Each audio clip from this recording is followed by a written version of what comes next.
السلام علیکم ورحمۃ اللہ۔ سامعین، 3 محرم الحرام ہیں، 4 اگست ہے۔ سوشل انڈیا نیوز میں آپ کا خیر مقدم ہے۔ خبر کا عنوان ہے مفتاح العلوم جلال آباد کو صدمہ عظیم، انا للہ و انا الیہ راجعون۔ اس خبر کے لیے کیرانے سے مفتی محمد ناصر کیرانوی اور مرحوم کے فرزند قاری محمد عبداللہ ہمارے رابطے میں ہیں۔ وہ بتا رہے ہیں کہ مرحوم کی تدفین 2 دن پہلے آبائی گاؤں سیتا پور کے مانا پور میں ہوئی ہے۔ مرحوم کی عمر تقریباً 70 برس تھی۔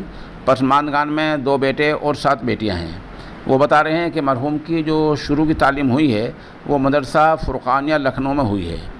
فراغت کے بعد وہیں انہوں نے پڑھانے کے فرائض انجام دیے ہیں اور اس کے بعد ان کا تقرر مفتاح العلوم جلال آباد میں ہو گیا تھا، جہاں تقریباً 36 سال تک انہوں نے خدمات انجام دی ہیں۔